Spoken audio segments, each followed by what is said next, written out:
voilà accident toye kokuta na montagne ya Bangu ndenge touti na nkembo ya le 6 avril. Camion euti Mayombe ezalaki na carburant na bamakala mais camion ngo esili vitesse na montagne ya Bangu na kanza camion ngo yango oyo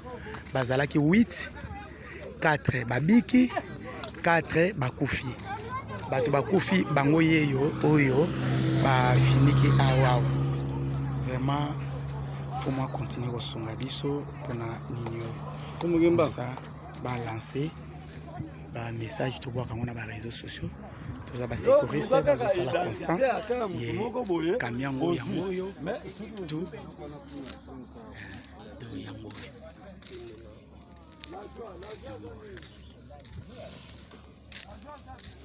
sikoyo bango nyonso bosi siko bisa bango surtout bakufi bazalaki na kabi ba o bazalaki na sima bakufi te en tout cas presque bazisuka ba choc. Bon ça va merci Oyo nyonso tu ba o nyonso tu to bana obenda bango na kabine o nyonso batandami awo basi na basi o bakufi bango nyonso mibali boni bazawana mwasi na monike on dirait mokoto mibale basi mibale papa ya lieu de palper ko tatoneke kasi bo vérifier kasi